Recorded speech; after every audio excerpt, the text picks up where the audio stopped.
we are going to study about the riverine system of India. Okay, so before I start this topic under the course inland fisheries, I just wanted to know कि आप लोग Indian reverse के बारे में कितना जानते हैं, या फिर बहुत सिंपली बोलूँ तो how much you know about your country, और कहाँ कहाँ घूमे हैं आप लोग, अगर कहीं गए हैं या नहीं.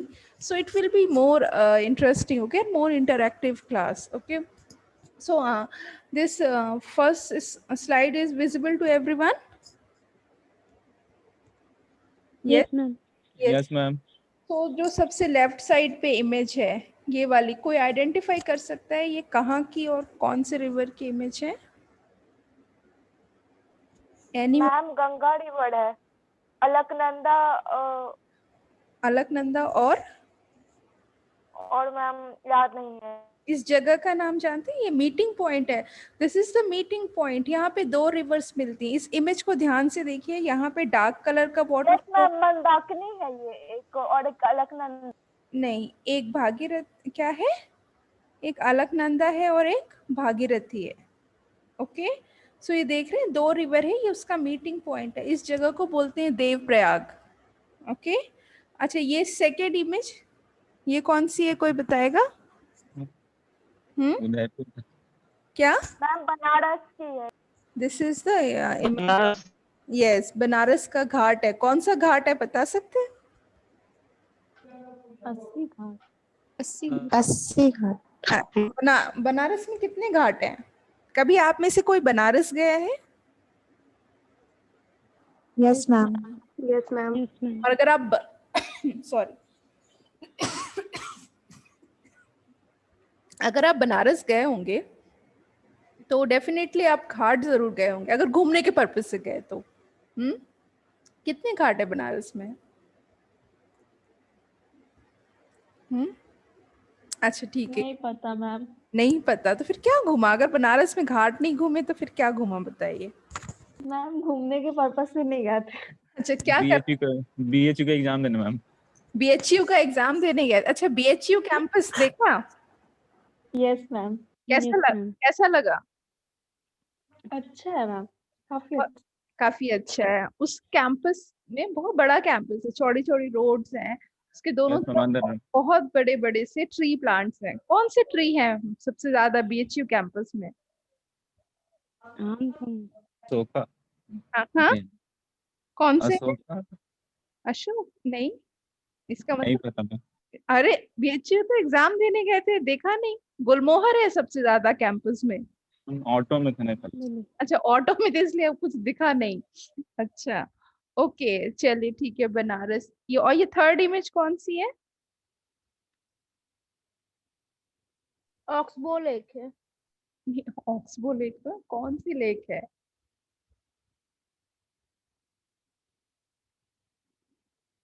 कौन सी ऑक्सबो लेक है ये?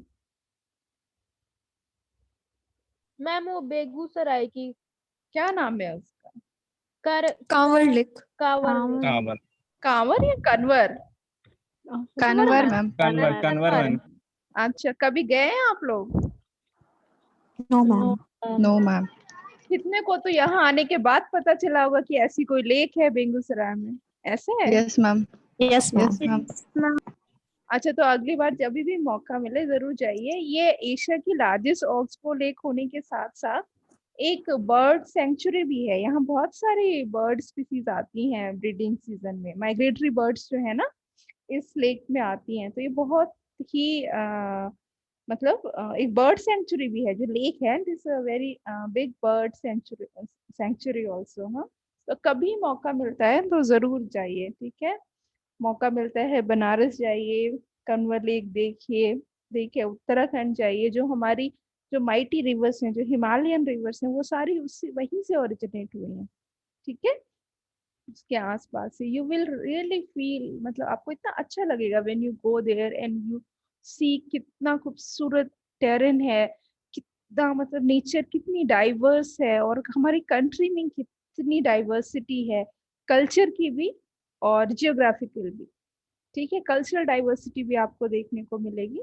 सो whenever you get time, now you people are grown up, okay, आपको अपनी फेलोशिप भी मिलती है थोड़ी बहुत सेविंग कीजिए, थोड़ी अर्न करिए पैसे, चाहे अपनी पॉकेट मनी से सेव कीजिए, एंड ट्राई जितना कम एज में घूमना शुरू कर देंगे उतनी ज्यादा जगह घूम पाएंगे, ठीक है? बिकॉज एक सर्ट यस, कॉलेज खुलेगा तब ना मैम। तो कॉलेज खुलने का घूमने से क्या लेना देना है बताइए? कॉलेज घर से नहीं जाना है। घर से अलाउ नहीं होता है ना मैम। मैम ग्रुप में ही तो मस्ती होता ना। ग्रुप में मस्ती होती है। आपको पता है, कभी सोलो ट्रिप करके देखिए, वो ज्यादा सेटिस्फाइंग ट्रिप होती है, ठीक है? थोड़ा और कमाने में थोड़े पैसे। पूछा जाता है ना, हाँ क्या? बहुत क्वेश्चन पूछा जाता है, कहाँ जा रहे हो ये वो। तो आप लोगों ने अपनी इमेज ही ऐसी बना रखी होगी घर में, कितने सारे सवाल पूछे जाते हैं आप लोगों से। हाँ, कहाँ जा रहे हैं, क्यों जा रहे हैं, किसके साथ जा रहे हैं, कब आओगे, क्या करोगे, ठीक है? अच्छा कोई बात नहीं। एक्चुअली हम जिस तरह के सिस्टम में ग्रोन अप हुए हैं, बड़े हुए हैं, पेरेंट्स हमारे ज्यादा कंसर्न है, हम लोग फैमिली में एक दूसरे पे ज्यादा डिपेंडेंट हैं, ठीक है? ठीक है, ये हमारा कल्चर है। कभी कभी हमको लगता है कि इसकी वजह से हम बर्डन है, कभी कभी लगता है इसकी वजह से हम ब्लेस्ड हैं। तो सारे जो कल्चर या जो सिस्टम्स होते हैं उसकी कुछ एडवांटेज होती हैं, कुछ डिसएडवांटेज भी होती हैं, ठीक है? सो उसी में से आपको टाइम निकालना है, और जितना जल्दी देखिए, अभी क्या है, when you are young you can travel in a sleeper class. सस्ता टिकट है, स्लीपर क्लास में ट्रैवल करिए, इंडिया के हर कोने में ट्रेन जाती हैं, घूम के आइए। जब आप यंग होते हैं तो आप कम लग्जरी में, कम कंफर्ट में भी रह के घूम सकते हैं। वंस यू ग्रोन अप, जब आप थोड़े ज्यादा ग्रो हो जाते हैं, आप 30s क्रॉस कर लेते हैं, तो आपको कंफर्ट चाहिए होता है। आप स्लीपर क्लास में ट्रैवल नहीं कर सकते, आप बजट होटल्स में रुकना नहीं चाहते, बहुत सारा डिस्कम्फर्ट है, एज, हेल्थ, हाइजीन, बहुत सारा। But when you are young ना, आप कम बजट में घूम सकते हैं, आप ज्यादा घूम सकते हैं, आप ज्यादा एंजॉय कर सकते हैं। एंड पर्पस टू ट्रैवल, आप जब अलग अलग जाते हैं ना, तो आप अलग अलग लोग, हमारी कंट्री में हर थोड़े थोड़े डिस्टेंस पे कल्चर चेंज होता है, पता है? आप जितने ज्यादा लोगों से मिलते हैं, जितने ज्यादा कल्चर के लोगों के कल्चर को देखते हैं, फील करते हैं ना, उतनी आपकी चीजों के लिए ऑकवर्डनेस कम होती है, ठीक है? तो आप जब भी मौका मिले, अब जैसे अभी जब भी मौका मिले, आपको छोटा सा भी टाइम मिले, जस्ट प्लान अ ट्रिप, छोटी छोटी ट्रिप्स प्लान करिए, थोड़ा थोड़ा घूमने। मत जाइए बिहार के बाहर। आपको पता है बिहार में इंटरनेशनल टूरिस्ट आते हैं, कुछ तो ऐसा है ना आपके स्टेट में। सो पहले वो घूमिए, वहां देखिए कि हाँ क्या है, फिर नेबरिंग स्टेट में घूमिए, फिर थोड़ा और दूर वाले स्टेट में जाना शुरू कीजिए। सो वंस यू, जब एक बार आपको क्या बोलते हैं, उसको चस्का बोलते हैं ना, it's a kind of addiction ना। Yes ma'am. तो एक बार जब आपको घूमने का, चीजों को एक्सप्लोर करने का जो चस्का लग गया एक बार ना, देन आपको बहुत आराम से आप चीजें मैनेज कर।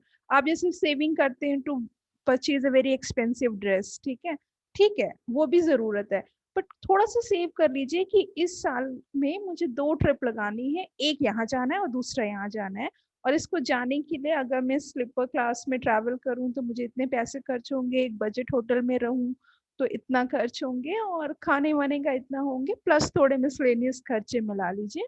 तो ऐसे सेविंग करिए कि आपकी ट्रिप की आधी सेविंग आप पॉकेट मनी से कर लें, आधी आप मम्मी पापा को कन्विंस, आधी मतलब 1/4 मम्मी पापा को कन्विंस करके ले लें, और अगर आप ब्लेस्ड हैं और आपके बड़े भाई बहन हैं, ठीक है, तो थोड़े बहुत पैसे उधर से भी निकल आते हैं, ठीक है? तो उन सबको मिला के आप ट्रिप करें और देखिए, बहुत तब आपको एक्सपोजर होगा चीजों का, and it will be, it makes you more smart, it makes you to deal the things by your own, ठीक है? और वो सारी चीजें आपकी पर्सनैलिटी में ऐड होती हैं। Okay, so now come to the topic. So today we are going to discuss about the riverine system of India. So before discussing about the riverine system of India, because we are taking this topic under the course inland fisheries, okay? So first हम देख लेते हैं कि हमें जरूरत क्यों है riverine systems को पढ़ने के लिए, why it is required to know the river systems of our country, and there are how many river systems, okay? As in the last class, I also told, whether we talk about the marine fisheries or the inland fisheries, okay, it has basically 2 components. One is the capture fishery and another one is the culture fishery. चाहे फिर हम inland की बात करें, चाहे हम marine की बात करें.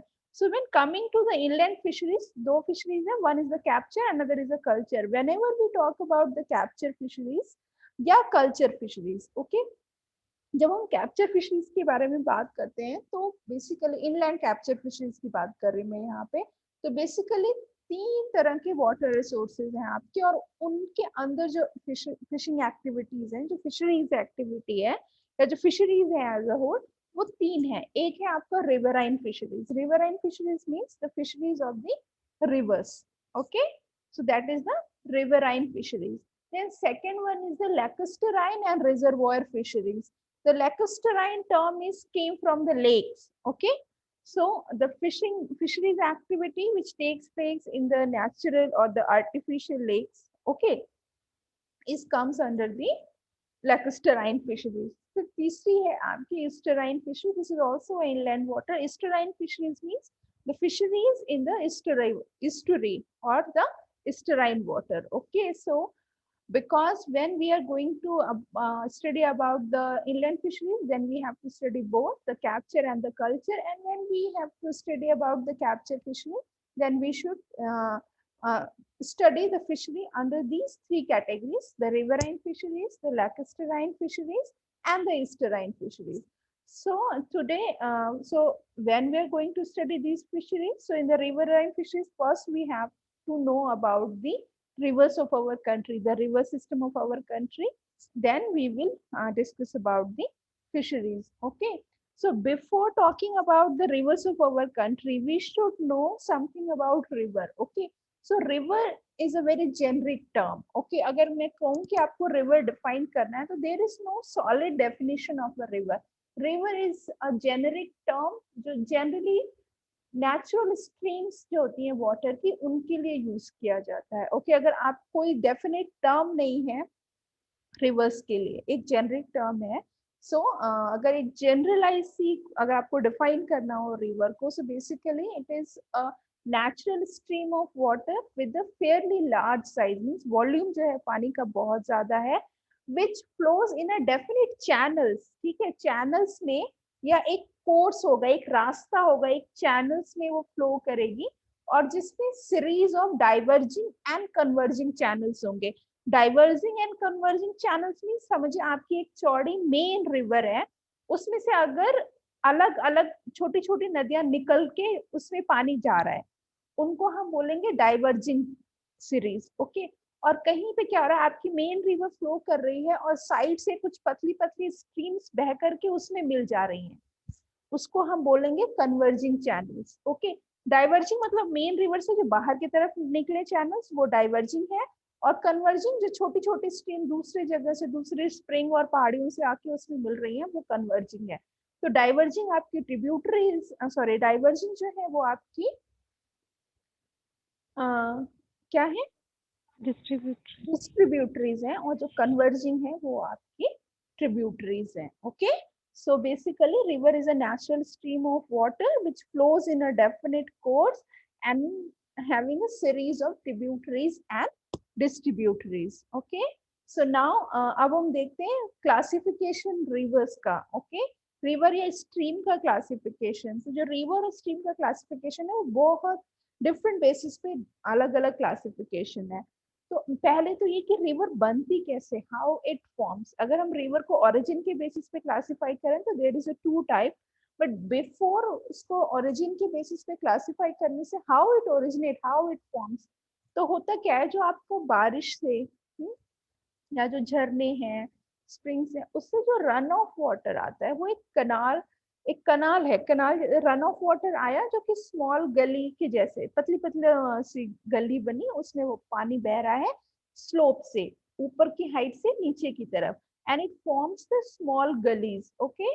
देन फिर क्या हुआ, फिर it joins to the larger channels, वो जब छोटी छोटी गली एक जगह आके जुड़ रही है, तो अब वो जो पतली गलीज है it becomes a more larger channels, या फिर उनको हम रिवुलेट्स भी बोलते हैं, या कि वो जाके फाइनली रिवर बनेंगी। तो जो छोटे छोटे चैनल्स या रिवुलेट्स हैं, जब ये फाइनली मिल करके थोड़े बड़े हुए, that is known as a brooks, okay. और वो ब्रूक्स जो हैं वो फाइनली आपकी लार्ज स्ट्रीम या रिवर बनाएंगे। तो अब मैं ओरिजिन के बेसिस पे अगर रिवर को क्लासिफाई करूं तो वो दो तरह की होती है, एक होती है आपकी एंटीसीडेंट टाइप एंड दूसरी कॉन्सिक्वेंट टाइप। अब एंटीसीडेंट टाइप रिवर्स क्या है? अगर जो हमारी कंट्री की जो सबसे लार्जेस्ट रिवर है गंगा या फिर ब्रह्मपुत्र, ये नदियां जो हैं इन दोनों का जो ओरिजिन है वो एंटी डिसेंट टाइप है। अच्छा, अगर मैं रिवर के ओरिजिन की बात करूं तो बेसिकली हम हमारे कंट्री में जो भी है दो तरह की रिवर है, या तो हिमालयन रिवर्स है जो हिमालय से ओरिजिनेट हुई है, या कुछ रिवर हैं जो पेनिनसुलर रीजन में है। इज इट पेनिनसुलर रीजन में है? तो जो आपकी हिमालयन रिवर्स है, बेसिकली जितनी भी रिवर्स है वो हिमालय से यानी कि हिल्स पे है, ऊपर में है, और फिर वो नीचे की तरफ बह रही है। अगर आप लोगों ने जियोग्राफिकल इवेंट्स पढ़े हैं हमारी कंट्री के, तो आपको पता है जो हिमालय है वो बेसिकली टेक्टोनिक मूवमेंट की वजह से ऊपर हो गया।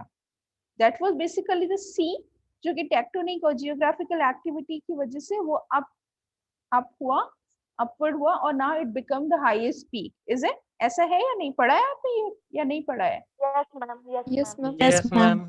पढ़ा है ना? तो बेसिकली क्या होता है कि वो रिवर स्ट्रीम जिनकी का ओरिजिन या एग्जिस्टेंस, ठीक है, जिनकी एग्जिस्टेंस हिमालय के फॉर्मेशन से पहले है, ठीक है, मतलब पहले वो नदी थी, हिमालय वहां बाद में बना। समझ रहे हैं मेरी बात? हाँ, मीन्स जो रिवर है जिसकी एग्जिस्टेंस या जिसका origin is before the formation of the Himalayan mountain range, that rivers are known as the antecedent types. Okay, and दूसरी जो आपका एग्जांपल है Ganga and Brahmaputra. Okay, means the Ganga and Brahmaputra they are older than the Himalayan mountain range, मतलब जब वहां पे bottom में they were the first form. Okay, ऐसे तो नहीं हिमालय रातों रात बन गया, ठीक है। सो गंगा या ब्रह्मपुत्र जो एंटीसीडेंट टाइप ऑफ रिवर्स हैं वो जो है देयर लाइफ और their age is older than the Himalayan mountain range. फिर दूसरी होगी आपकी consequent type. Consequent type means ये इनका फॉर्मेशन शुरू हुआ जैसे जैसे हिमालयन रेंज फॉर्म हुई, ये उनके साथ पैरेलली बनी, ठीक है। जैसे जैसे हिमालयन रेंज फॉर्म हो रही थी ये भी साथ में बनी, ठीक है, और वहां पे एक कैचमेंट एरिया सा बन गया बीच में, वहां पे पानी इकट्ठा हुआ, और बाद में क्या हुआ उसने क्या कहते हैं वैली को, वैली जो है वैली जैसे फॉर्म हुई, वहां पे क्योंकि फ्लो ज्यादा था, वैली का माउथ ओपन हो गया, और फिर वो धीरे धीरे बह करके नीचे लोअर स्ट्रीम्स में या लोअर स्ट्रेचेस में आ गई। तो वो जो रिवर्स है वो आपकी कॉन्सिक्वेंट टाइप है। कॉन्सिक्वेंट मतलब क्या होता है? नतीजा किसी चीज का ना। तो कॉन्सिक्वेंट टाइप ऑफ रिवर्स जो कि हिमालयन जो रेंज बन रही थी माउंटेन फॉर्मेशन के साथ ही साथ, वो जो फॉर्मेशन से जो चेंजेस आ रहे थे उसके कॉन्सिक्वेंस से जो रिवर्स बनी वो है आपकी कॉन्सिक्वेंट टाइप रिवर। और एंटीसीडेंट टाइप रिवर्स वो हैं जो पहले से ही एग्जिस्ट कर रही थी, ठीक है, माउंटेन रेंज जो है वो बाद में फॉर्म हुई। सो सतलज, कोसी और गंडक जो तीनों रिवर हैं they are the example of the consequent type. अभी ये क्लियर है सबको? The type of river on the basis of origin, yes or no? Yes ma'am. Yes ma'am. Okay, अब हम पढ़ते हैं the type of river on the basis of continuity of the flow. मतलब flow जो है, river है means a flowing water, it is a lotic body. Okay, so अगर river जो लोटिक बॉडी है, फ्लोइंग वाटर है, तो उसमें जो स्ट्रीम्स हैं, ठीक है, उसके बेसिस पे रिवर्स या स्ट्रीम्स को तीन कैटेगरी में डिवाइड किया गया है। एक है आपकी परमानेंट स्ट्रीम, दूसरी है आपकी इंटरमिटेंट स्ट्रीम, एंड तीसरी है आपकी इंटरप्टेड स्ट्रीम। तो जो आपकी इंटरमिटेंट जो आपकी जो सबसे फर्स्ट कैटेगरी है the permanent stream, as the name suggest, ये वो रिवर्स हैं या ये वो स्ट्रीम्स हैं जिसमें जो पूरी through out the year flow करती हैं। Means they have the sub surface water, they have the flowing surface water.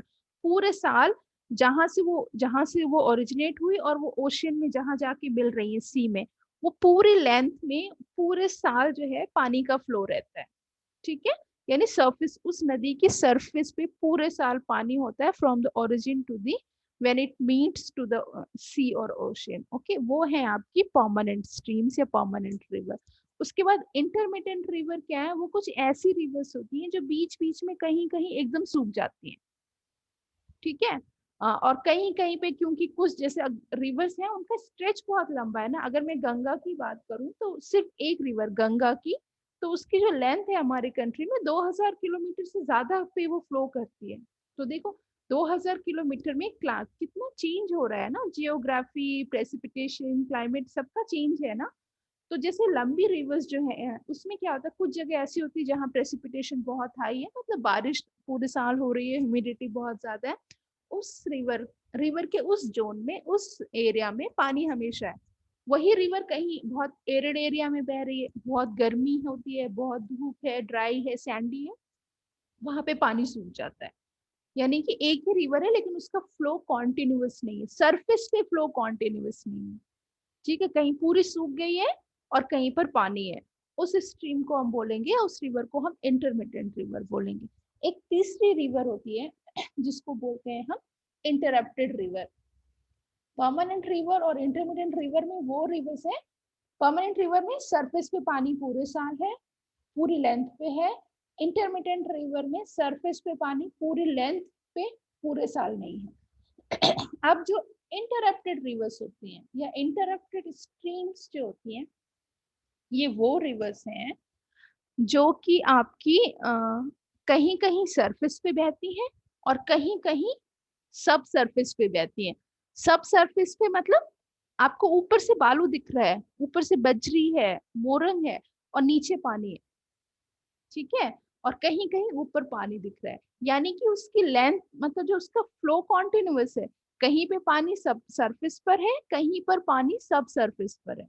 So that type of streams are known as a interrupted stream. Okay, कोई मुझे India में किसी interrupted river का example बता सकता है जो सरफेस और सब सरफेस दोनों पे बहती है?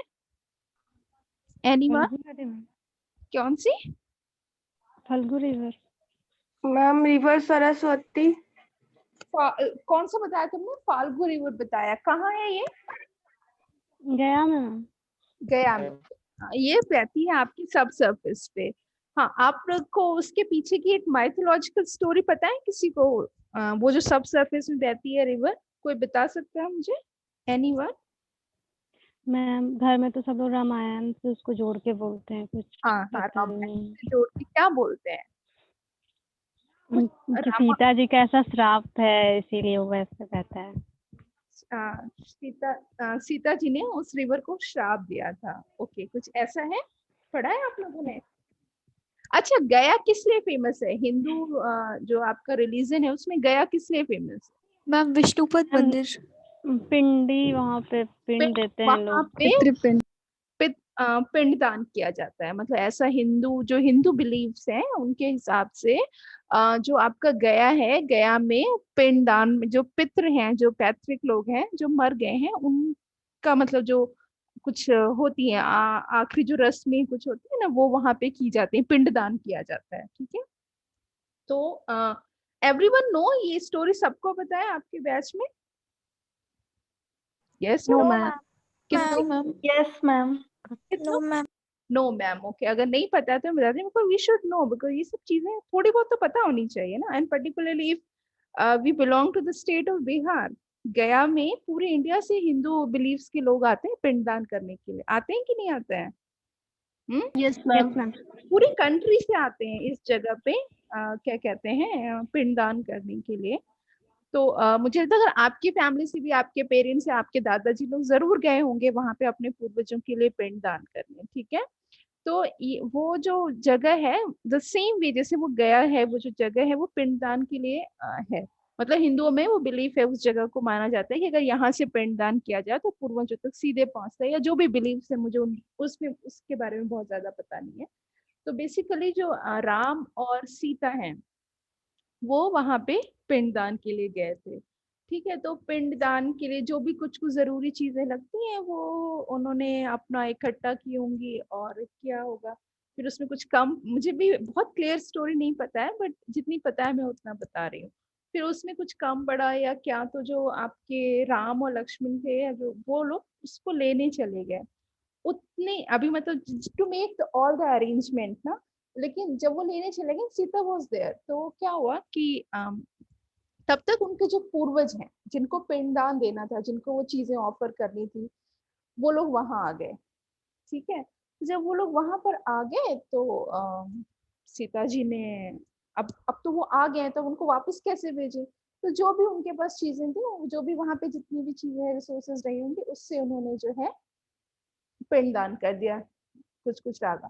तो पिंडदान के समय में वहां पे एक गाय भी थी, एक काक था, एक तुलसी का पेड़ था और फागु नदी थी। ठीक है, तो वो हो गया। फिर अपना जो है वो लोग अपना जो उनके पूर्वज थे या पैतृक पूर्वज थे, वो पिंडदान लेके चले गए।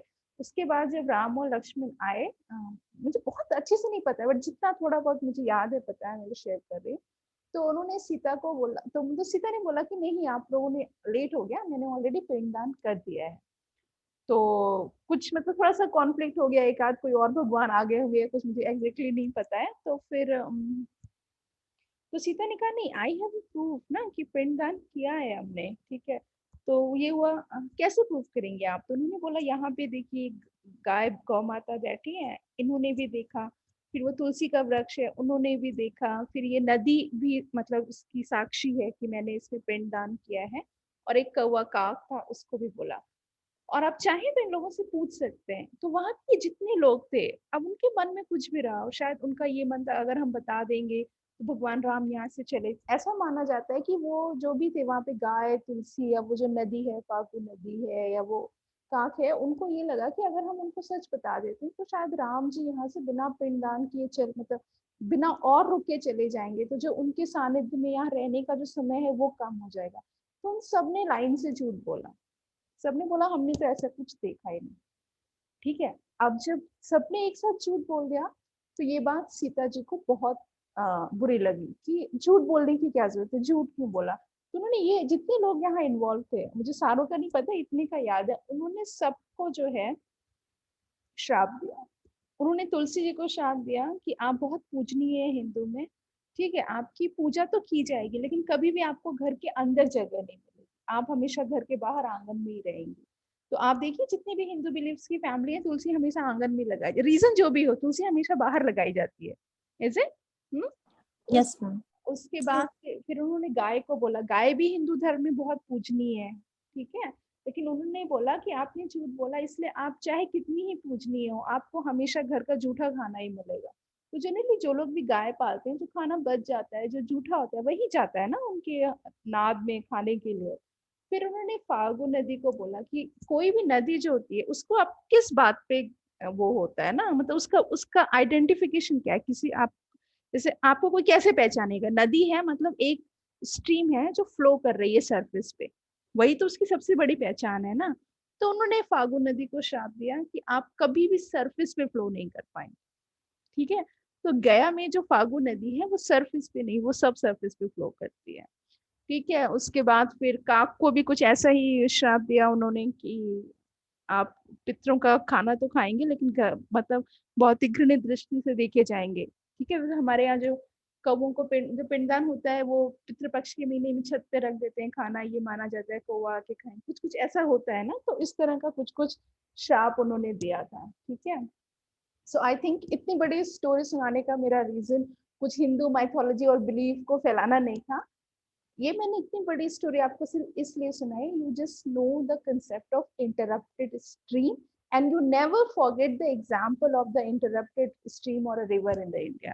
ओके, ठीक है, मैं कहीं से भी किसी एक बिलीफ को यहाँ फेवर नहीं कर रही हूँ। ओके, तो इज इट क्लियर क्या है ये तीन type, permanent stream, intermittent stream and interrupted stream? Yes ma'am. Okay, yes ma'am. okay, so now the type of river or the stream on the basis of age. Okay, river की age कितनी है उस पे भी आपकी type है। the youthful river जिसमें steep है, बहुत स्टीप ग्रेडियंट है और फ्लो बहुत क्विक है, और चैनल जो है वो बहुत ही डीपली इरोड हुए हैं, वो आपकी यंग रिवर्स हैं जिनकी एज सबसे कम है। Followed by the mature river जहाँ पे ग्रेडियंट जो है कम है, स्टीपनेस कम है, फ्लो यूथफुल रिवर के कंपैरिजन में कम है। ठीक है, और जो मेच्योर रिवर होती है उसमें बहुत सारी ट्रिब्यूटरीज जो है उसमें आके डिस्चार्ज होती है। ठीक है, चैनल जो है वो वाइड तो वाइडर ज्यादा है और डीपर कम है। यूथफुल में चैनल्स डीपर ज्यादा होते हैं, वाइडर कम होते हैं, ठीक है। उसके बाद तीसरी कैटेगरी है आपकी ओल्ड रिवर्स की। जो गंगा है that is one of the type of the old river, अगर हम इसको क्लासिफाई करते हैं on the basis of age. तो इसमें भी जो इरोजन है वो कम है, फ्लो स्लो है, लेकिन चैनल्स बहुत वाइड हैं, फ्लड प्लेन्स बड़े बड़े हैं, so that is the older river. फिर सबसे लास्ट कैटेगरी जो है वो रिजुविनेटेड रिवर है।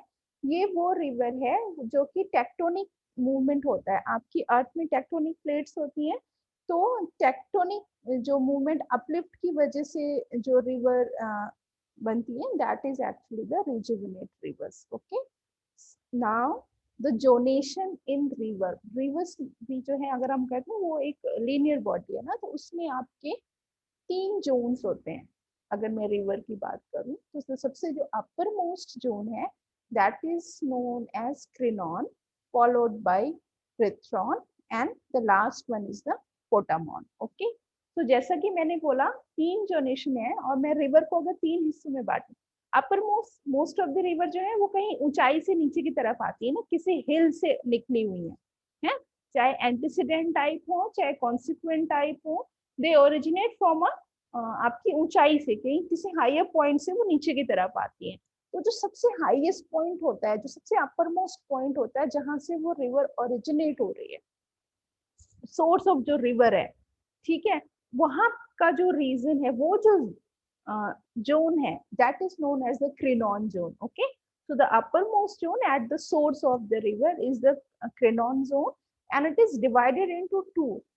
One is the eucrinon and then is the hypocrinon. So eucrinon is जैसे कि आपकी जो स्प्रिंग या बॉयल जोन है अपर मोस्ट में, उसके नीचे वाले जो ब्रूक या हेड स्ट्रीम जोन है, यहाँ इसको हाइपोक्रिनॉन जोन बोलते हैं। और इसके कैरेक्टरिस्टिक क्या है इस जोन के? टेम्परेचर बहुत कम होगा, लो टेम्परेचर होगा, ऑक्सीजन जो डिजोल्व ऑक्सीजन है वो भी कम होगी, और वाटर का जो मूवमेंट है वो थोड़ा स्लो होगा।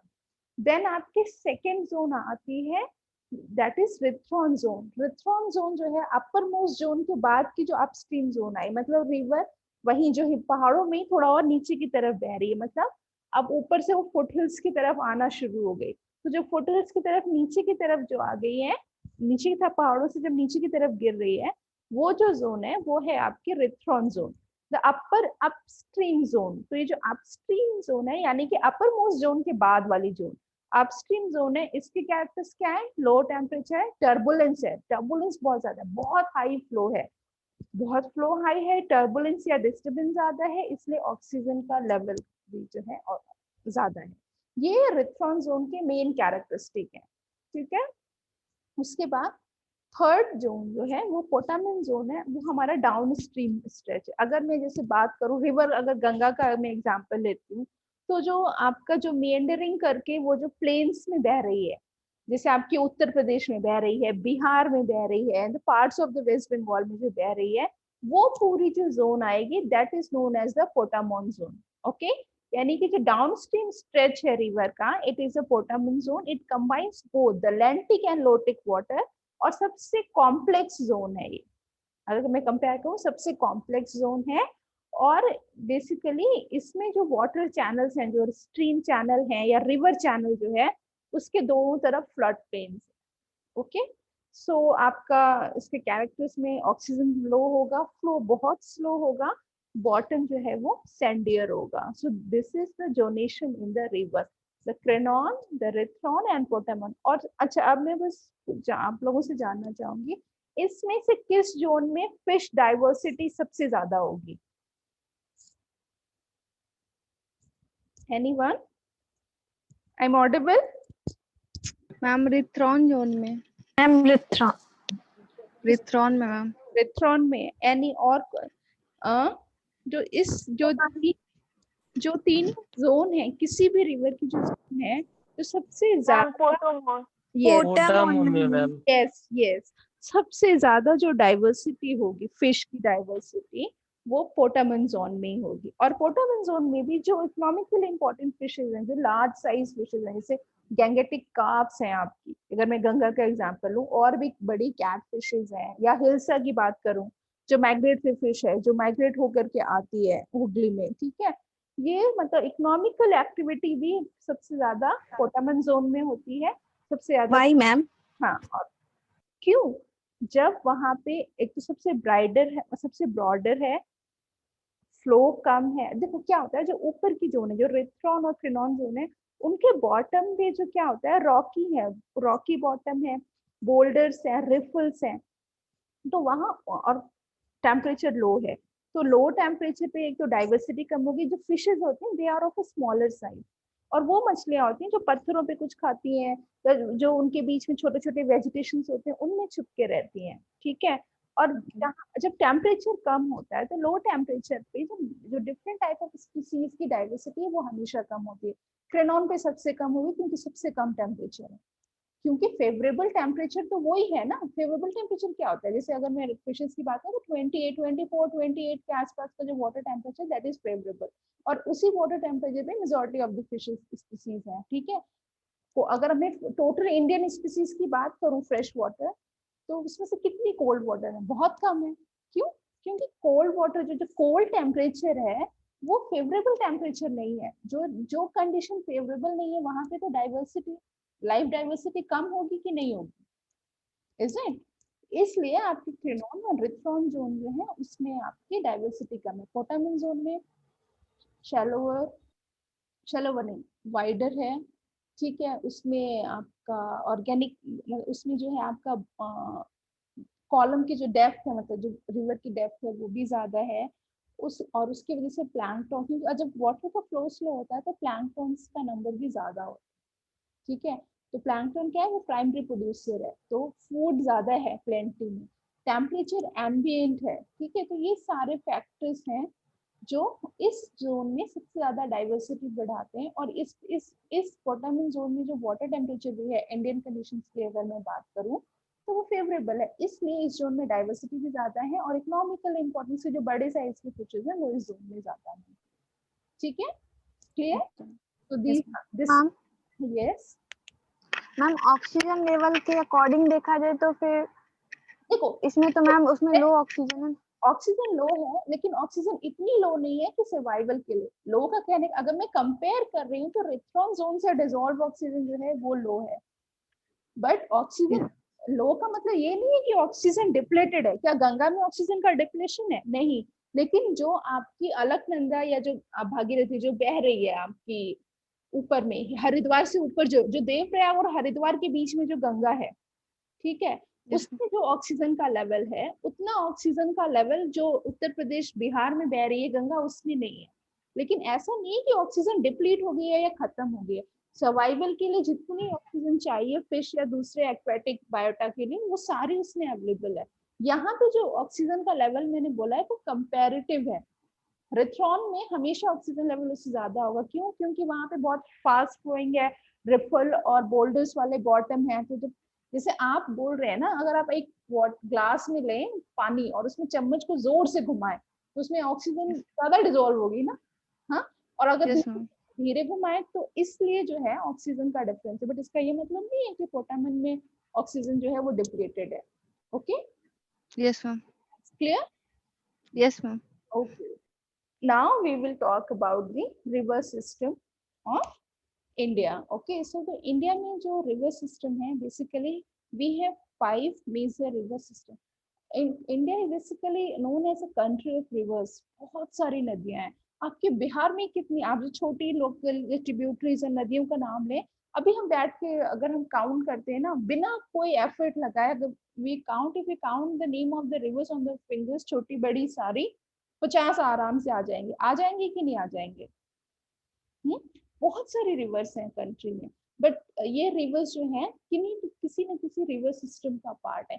रिवर सिस्टम क्या होता है? बेसिकली एक मेजर चैनल है, एक मेजर स्ट्रीम है जिसमें बहुत सारी ट्रिब्यूटरीज हैं जो आकर के अपना वाटर डिस्चार्ज करती हैं, और बीच बीच में कुछ डिस्ट्रीब्यूटरीज भी हैं जिसमें से कि नदी से पानी उनमें जाता है, और बाद में ये जो ट्रिब्यूटरीज मिलके और मेन स्ट्रीम मिल करके आपका सी में जाते हैं। तो ये तो जो एक मेजर चैनल, उसकी डिस्ट्रीब्यूटरीज और ट्रिब्यूटरीज मिलाकर हम एक रिवर सिस्टम बोलते हैं, ठीक है। उसमें बहुत सारे एक मेजर रिवर, जैसे अब अगर मैं गंगा रिवर सिस्टम की बात कर रही हूँ इन particular, Ganga river system means एक वो रिवर सिस्टम है जिसकी मेजर रिवर या जो मेजर स्ट्रीम या जो मेजर चैनल है वो गंगा है।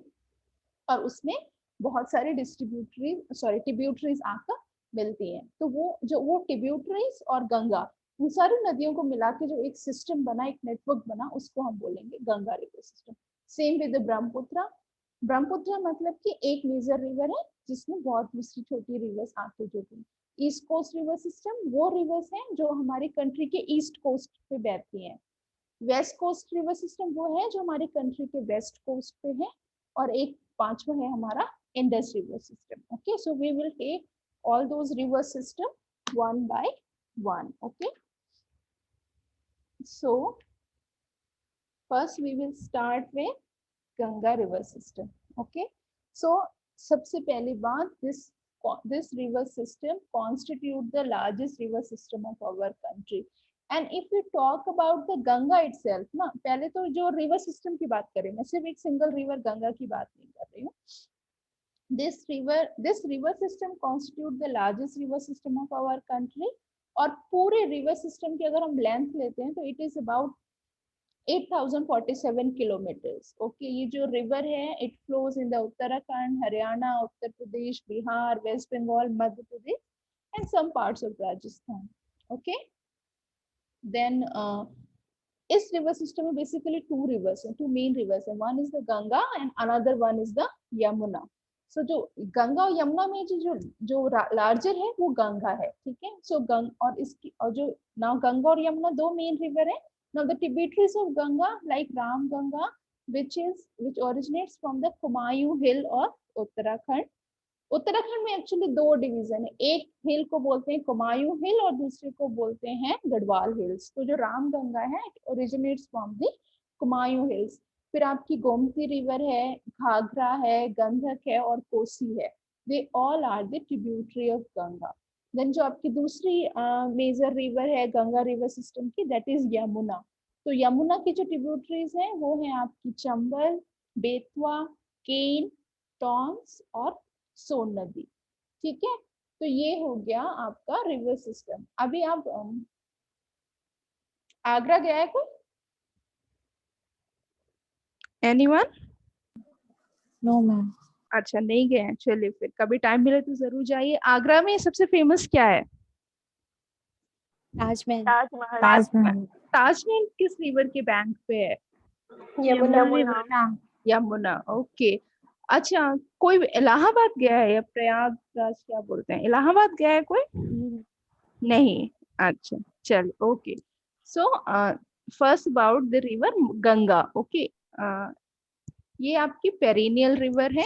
उसके बाद उसका जो ओरिजिन है वो गंगोत्री है, जिसकी जो हाइट है वो 3129 kilometer above the mean sea level है। और इस रिवर की जो लेंथ है गंगा की, सिर्फ गंगा की मैं बात करेंगे, पूरे सिस्टम की नहीं, तो it is about 2290 kilometre, 2290 kilometre लंबी है ये नदी। And this is the largest river of India by length.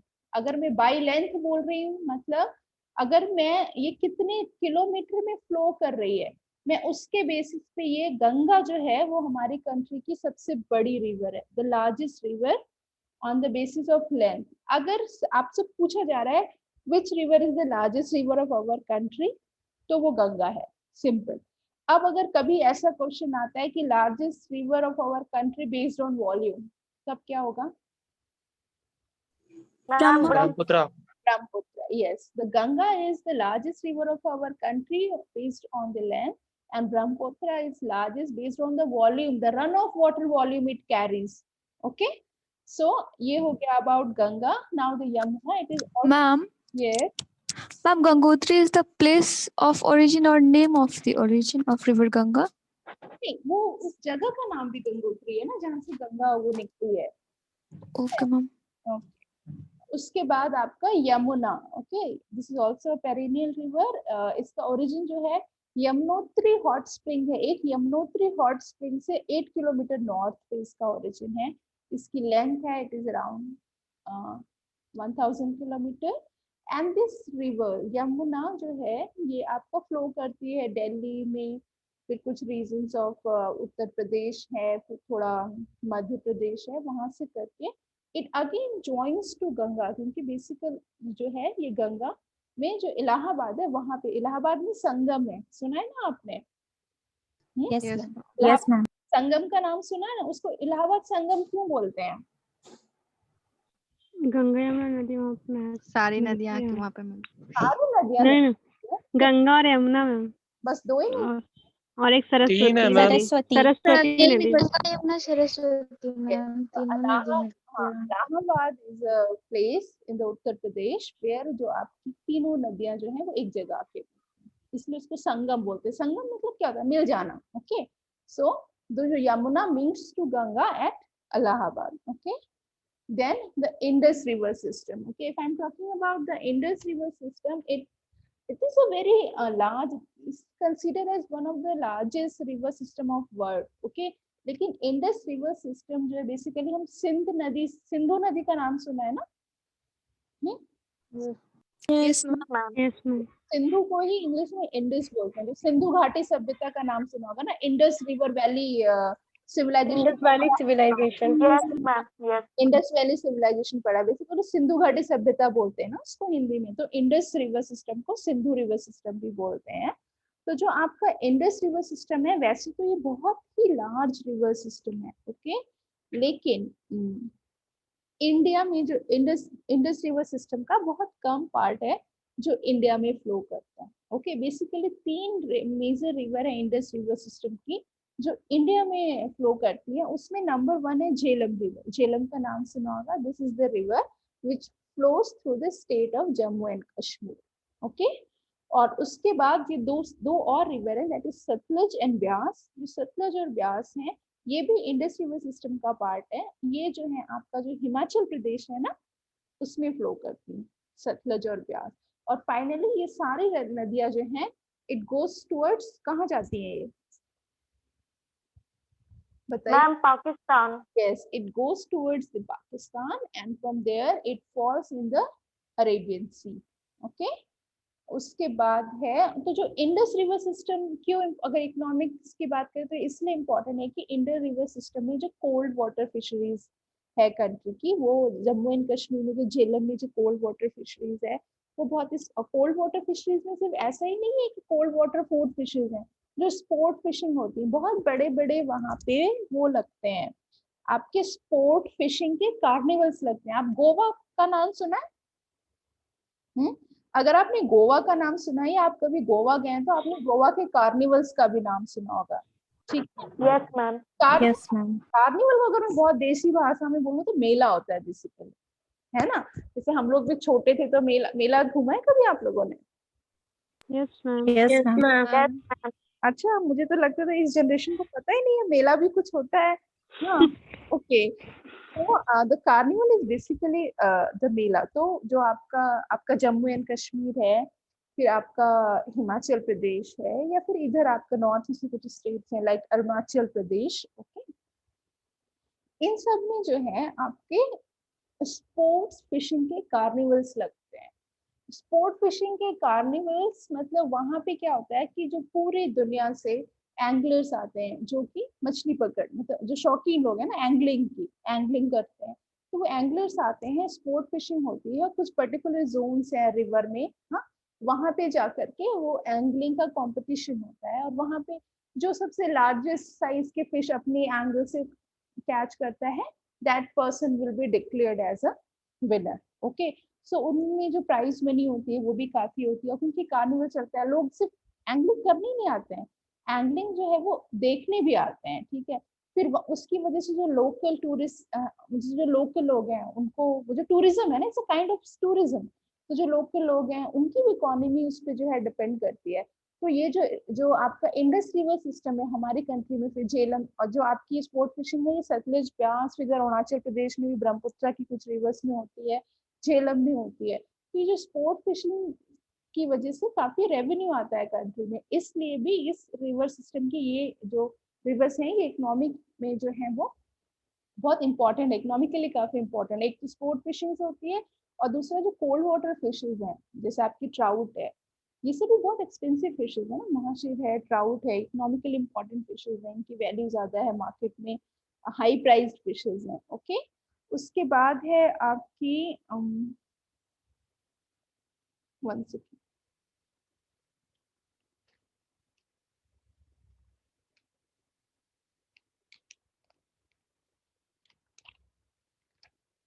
Now next one is the east coast river system. East, जैसे यहाँ पे अभी हम बात कर रहे थे कि एक मेजर गंगा रिवर सिस्टम, एक मेजर रिवर है गंगा, उसमें बहुत सारे ट्रिब्यूटरीज हैं। फिर दूसरी रिवर सिस्टम हमने ब्रह्मपुत्र की बात की, एक मेजर रिवर ब्रह्मपुत्र है, उसमें कई सारे ट्रिब्यूटरीज हैं। Then we talked about the Indus river system, एक मेजर रिवर इंडस है या सिंधु रिवर है, और उसमें दूसरी ट्रिब्यूटरीज हैं बहुत सारी। अब जब मैं आपको ईस्ट कोस्ट रिवर सिस्टम या वेस्ट कोस्ट रिवर सिस्टम की बात करती हूँ, तो ये रिवर सिस्टम उन 3 रिवर सिस्टम से थोड़ा डिफरेंट है। थोड़ा डिफरेंट क्यों है? क्योंकि इसमें ऐसा नहीं कोई एक मेजर रिवर है और बाकी ट्रिब्यूटरीज उसमें आ रही हैं या डिस्ट्रीब्यूटरी हैं, और फिर उसका माउथ जो है वो जाकर के ओपन हो रहा है सी में, ऐसा नहीं है। ईस्ट कोस्ट रिवर सिस्टम में it's actually group of different reverse जो सारी की सारी अलग अलग पॉइंट पे ईस्ट कोस्ट पे सी में मिलती है। हमारे कंट्री के ईस्ट कोस्ट पे कौन सा सी है? आप ईस्ट कोस्ट समझ रहे हैं ना? कंट्री का ईस्ट कोस्ट पे कौन से स्टेट है, पहले ये बताइए। I am audible? Yes ma'am. हाँ बताइए। वेस्ट बंगाल, मैम उड़ीसा, Assam है। हाँ, Then Tripura. सिक्किम। ओ भाई, I am not talking about north eastern state, मैं बोल रही हूँ ईस्ट कोस्ट पे कौन कौन से स्टेट है। आप कोस्ट समझते हैं, समुद्र का किनारा, तो ईस्ट कोस्ट पे कौन कौन से स्टेट है? वेस्ट बंगाल है, उड़ीसा है, आंध्र प्रदेश है, तमिलनाडु है। Is it? समझ में आया? ईस्ट मतलब क्या होता है? पूरब ना, जिधर से सूर्य निकलता है, तो पूरब किधर है? ईस्ट कोस्ट में आपका वेस्ट बंगाल है, आपका उड़ीसा है, आपका आंध्र प्रदेश है और तमिलनाडु है। सो ये जो स्टेट्स हैं ईस्टर्न रीजन के, जो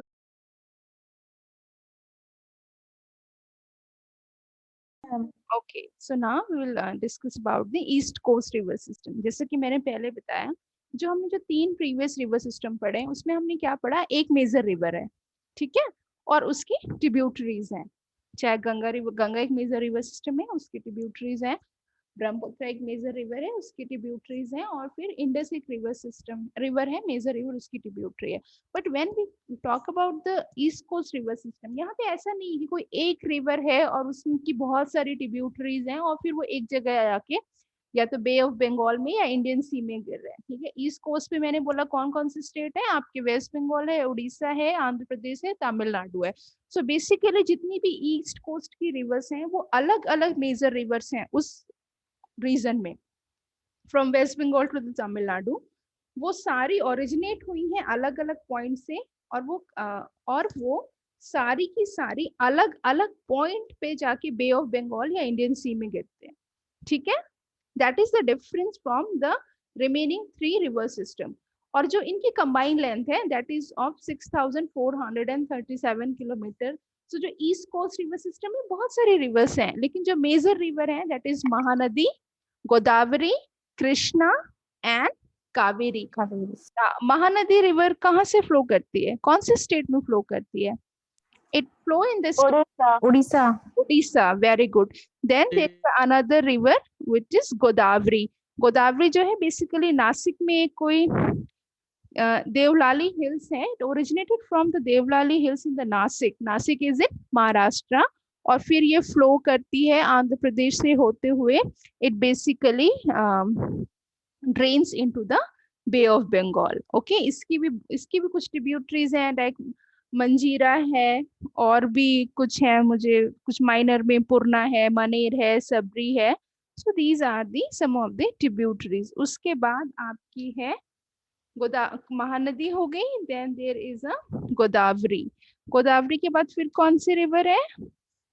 कृष्णा। ओके, सो जो कृष्णा रिवर की जो लेंथ है दैट इज अराउंड 1112 किलोमीटर। और ये जो वेस्टर्न घाट रेंज है ऑफ पूना, ओके, वहां में जो है ये ओरिजिनेट होती है और फिर ये आपका जो आपका ईस्ट कोस्ट में ये जाके इंडियन सी में आपका ड्रेन हो रही है। इसकी भी बहुत सारी माइनर और मेजर ट्रिब्यूटरी है। अगर मैं मेन ट्रिब्यूटरी की बात करूं of river Krishna, they are basically Bhima and Tungabhadra.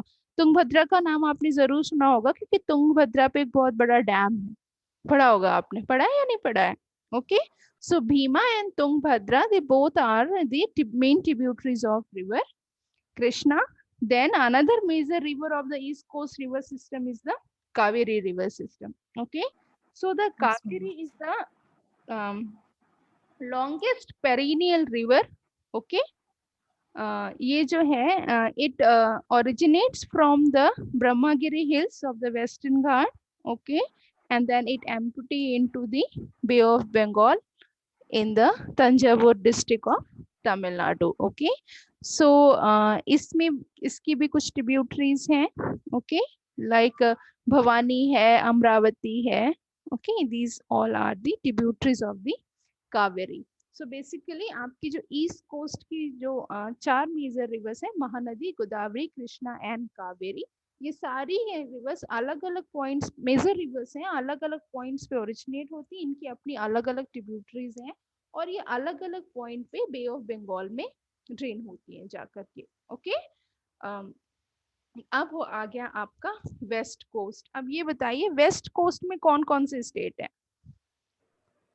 Gujarat, Maharashtra, Goa, Karnataka और केरला। कर्नाटका उधर है ये, हाँ, या इधर है? वेस्ट कोस्ट पे है, ईस्ट कोस्ट पे है कर्नाटका? वेस्ट कोस्ट पे है। ओके, सो अब अगर मैं वेस्ट कोस्ट रिवर सिस्टम की बात करूं तो ये वो रिवर, वेस्ट कोस्ट में बहुत सारी माइनर रिवर्स हैं, ठीक है, छोटी छोटी रिवर्स हैं, कुछ पेरिनियल हैं, कुछ सीजनल हैं, और वो जाकर के आपकी किस में गिरेंगी? वेस्ट कोस्ट की जितनी भी रिवर्स हैं they used to fall into the Arabian sea. Okay, Arabian sea में तो वेस्ट कोस्ट की जो 2 मेजर रिवर सिस्टम है, they are basically the Narmada and Tapti. Narmada और ताप्ती में भी जो नर्मदा रिवर है, that is the longest river और the largest river of the west coast river system. Okay, और अब अगर आप मैं इंडियन रिवर्स की बात करूं तो आपकी गंगा, ब्रह्मपुत्र, फिर ईस्ट कोस्ट की जितनी भी है, महानदी है, कावेरी है, कृष्णा है, गोदावरी है, they all falls into the bay of Bengal, is it?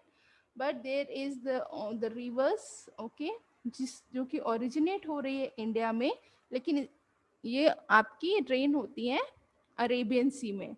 सो हम बेसिकली अगर कहें तो ये वो रिवर्स हैं जिनका हमारी कंट्री में फ्लो उल्टी तरफ है, बाकी सारी फ्लो होके ईस्ट कोस्ट पे जा रही है। नर्मदा और ताप्ती जो है दैट फ्लोज टुवर्ड्स दी अपनी कंट्री में ओरिजिनेट हो रही हैं, they are flowing towards the west coast. Okay, so जो कंबाइंड लेंथ है वेस्ट कोस्ट रिवर सिस्टम की दैट इज 3380 किलोमीटर। उसमें अगर मैं अकेले नर्मदा की बात करूं तो it is about 1280 kilometre long.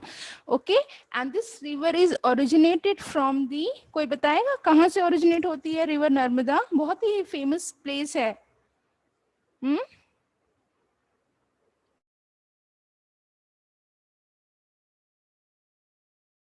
So the west coast river system की जो 2 major rivers हैं, they are basically the Narmada and the Tapti, and it has a length of 3000 combined length of 3380 kilometers।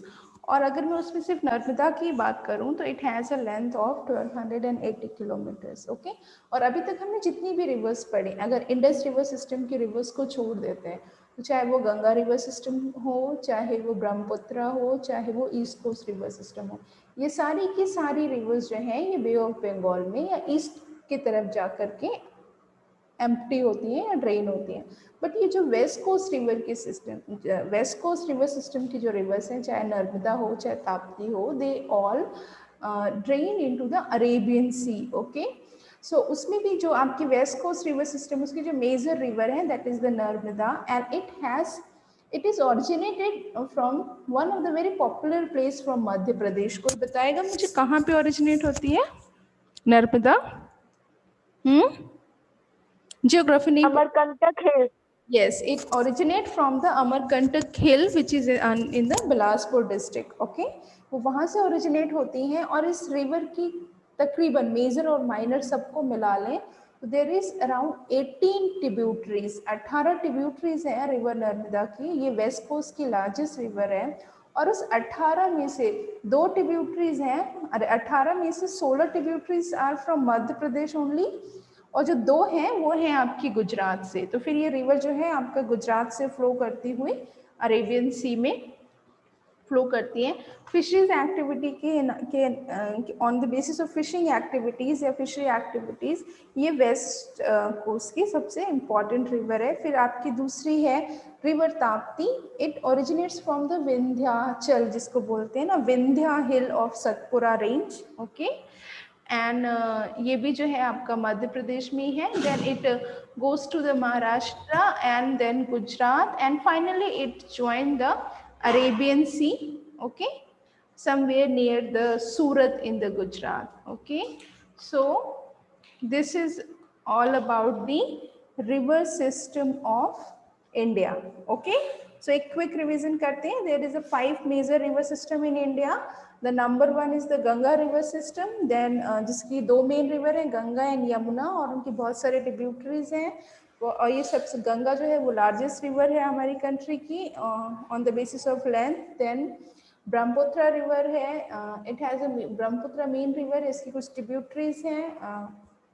एक इसका जो volume की बात करें तो largest river on the basis of the run of water volumes is carry. फिर आपका Indus river system है जिसमें कि जो मेजर पार्ट है वो पाकिस्तान और उस तरफ बहता है। बस कुछ रिवर्स, कुछ पार्ट में आपकी rivers like Jhelum in the Jammu and Kashmir, Sutlej and Beas from the Himachal, they are the river of the Indus river system.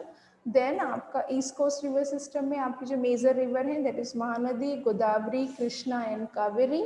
और फिर जो आपका वेस्ट कोस्ट रिवर सिस्टम है उसमें कुछ छोटी छोटी रिवर्स भी हैं, पर्टिकुलरली जो केरला में है या कुछ कोंकण या गोवा में है। और उसके बाद फिर आपकी जो मेजर रिवर है वेस्ट कोस्ट की that is Narmada and Tapti, okay. और ये दोनों ही ओरिजिनेट होती हैं फ्रॉम मध्य प्रदेश और फिर इट गोज मध्य प्रदेश से फिर कुछ ताप्ती आपकी महाराष्ट्र से होते हुए गुजरात में जाके बे ऑफ अरेबियन सी में गिरती है और आपकी नर्मदा भी जो है थ्रू गुजरात जो है ये अरेबियन सी में गिरती है। So this is about the major river system of India. So this is about today's class. So जो इसके नोट्स हैं sir will share to you people.